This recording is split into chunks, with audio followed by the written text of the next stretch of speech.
दिव्य महादिव्य शिवाय सत्यम नमो नमो प्रकृते भद्राय नीता प्रतास्वताम नमो भगवते वासुदेवाय। सज्जनों, आप देख रहे हैं हमारे अनंत पत्र न्यूज चैनल पर श्री मत्स्य महापुराण की कथा।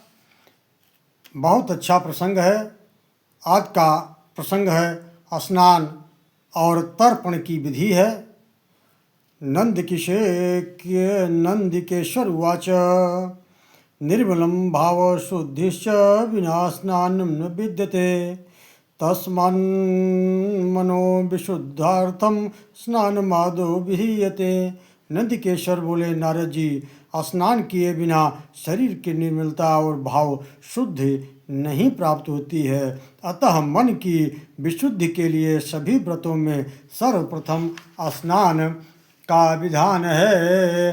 अनुद्धतैरुद्धतैर्वा जले स्नानं समाचरेत् तीर्थ प्रकल्पयेद् विद्वान् मूलमन्त्रेण मन्वितः नमो नारायणेति मंत्रः एष उद्वारितः।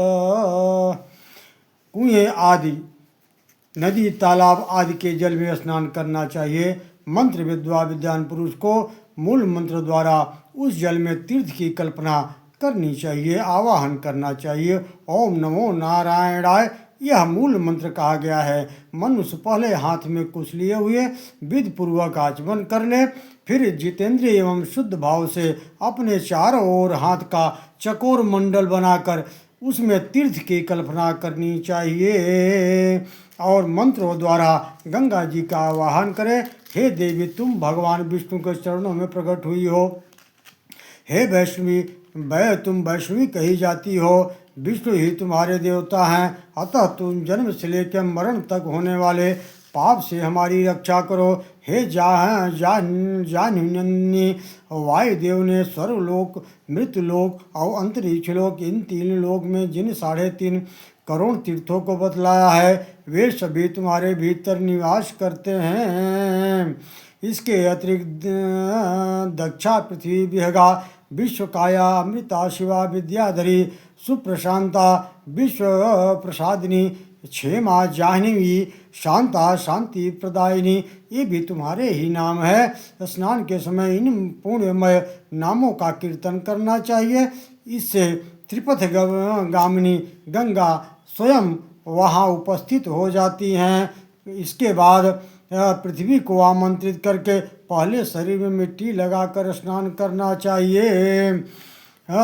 स्नान करने के पश्चात विधि पूर्वक आचमन करे। ततस्तु तर्पणम कुर्यात् त्रैलोक्याप्यायनाय च ब्राह्मणं तर्पयेत् पूर्वं विष्णु रुद्रं प्रजापतिं देवा यक्षास्तथा नागा गंधर्वाप्सरोऽसुराः कूराः सर्पाः सुपर्णाश्च तर्वो जम्बुका खगाः याव्याधारा जलाधारास्तथैवाकाशगामिनी निराधाराश्च ये जीवा पापे धर्मे रताश्वते तेषामाप्यायनाय दीयते सलिलम्बया कृतोपवीति देव्यभ्यो निवीति च भवेत् पुनः मनुष्यास्तर्पयेत् भक्त्या मनः पुत्रा निषेध तथा सनकश्च सनन्दश्च तृतीयश्च सनातनः कपिलश्च सुरेश्चैव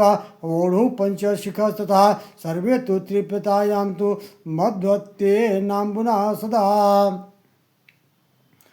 पुनः जल में बाहर निकलकर श्वेत रंग के वस्त्र को धारण करें और तत्पश्चात त्रिलोकी को तृप्त करने के लिए इस प्रकार तर्पण करना चाहिए। उस समय उपवीति होकर जनेऊ को जैसे पहनते हैं बाएं कंधे पर और दाहिने हाथ के नीचे कर ले। सर्वप्रथम पित्त तर्पण करते हुए इन मंत्रों का उच्चारण करें। देव, यक्ष, नाग, गंधर्व, अप्सरा, असुर, क्रूर, सर्प, गरुण आदि पक्षी, वृक्ष, भूपाल, अन्य पक्षी गण तथा जो जीव वायु और जल के आधार पर जीवित रहने वाले हैं, आकाशचारी हैं, निराधार हैं, वो जीव पाप एवं धर्म में लगे हुए हैं, उन सब की तृप्ति के लिए मैं यह जल दे रहा हूँ। तदनंतर निवृत्ति हो जाए, जनेऊ की माला कर ले। फिर भक्ति पूर्वक मनुष्य तथा ब्रह्मपुत्र ऋषियों के तर्पण का विधान है। सनक सनंदन, तीसरे सनातन, कपिल, असुर, बोढ़ू और पंचशिख, ये सभी मेरे द्वारा दिए हुए जल से सदा तृप्त हो जाएं। तत्पश्चात मरीच, अत्रि, अंगिरा, पुलस्त्य, पुलह, क्रतु, प्रचेता, वशिष्ठ, भृगु और नारद, इन सभी देवर्षियों और ब्रह्मर्षियों का अक्षत और जल से तर्पण करने का विधान है। तदनंतर अवसभ्य होकर जनेऊ को दाहिने कंधे पर रखकर बाएं घुटने की भूमि पर टेक कर अग्निश्वात, सौम्य, हविश्वान, अपशभ्यम ततः कृत्वा सभ्यम जान्वाश्च भूतले अग्निश्वात्तस्तथा सौम्या हविस्तन्ते सुतो सुधा सुकालिनो बर्ह्यशतदा चैप्यात्पदा पुनः तत्पश्चात् पितरो भक्ता सतीलोदक चंदन यमाय धर्मराजाय मृतवे चांतकाय च वैवस्वताय कालाय सर्वभूत क्षयाय च औदुम्बराय दंधाय नीलाय परमेष्ठिने वृकोदराय चित्राय चित्रगुप्ताय वै नमः। तर्प दर्भमाणि स्तुति विधिना पृथ्वी संतत बुध पित्रादीन नमा नाम गोत्रेण तथा माता महानिप संतर्प्य विधिना भक्ता इमं मंत्र मुदीरयेत्। ये बांधवा वा ये जन्मनि बांधवा ते तृप्तिमखिलं यान्तु यस्मात्तस्वभिवांछितम्। बाएं घुटने भूमि को टेक अग्निवास, सौम्य, हविष्मान, उष्म, सुकाली, ब्रह्म तथा आजम्य नामक पितरों को भक्तिपूर्वक तिल, जल, चंदन आदि से तृप्त करना चाहिए।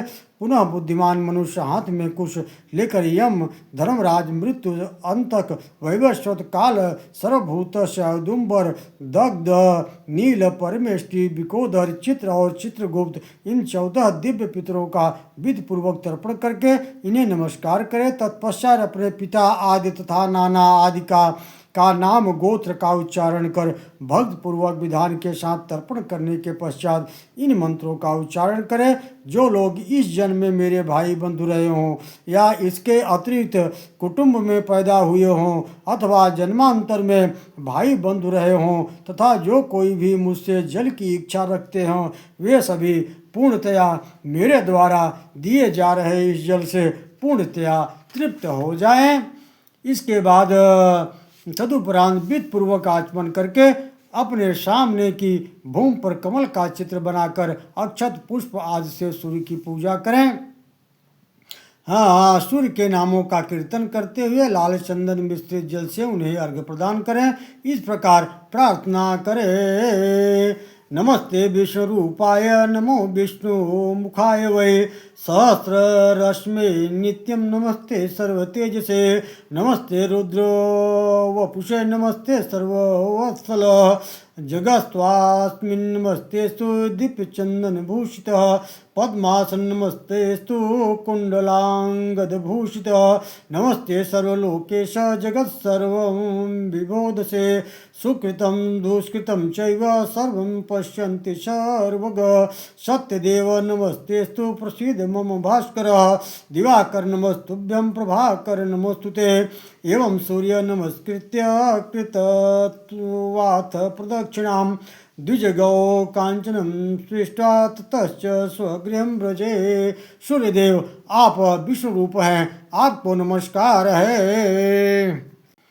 विष्णु के मुख स्वरूप आपको प्रणाम है। सहस्त्र किरणधारी तेजों के धाम को नित्य अभिवादन है। सर्वेश्वर दिव्य चंदन से विभूषित देव आप रुद्र शिव रूप हैं। आप संपूर्ण जीवों के कल्याणकारक तथा उनके प्रति पुत्रवत प्रेम भाव रखने वाले हैं। हे सूर्यदेव आपको बारंबार नमस्कार है। हे पद्मासन आप सदा कुंडल बाजूबंद से सुसज्जित रहते हैं। आपका अभिवादन है।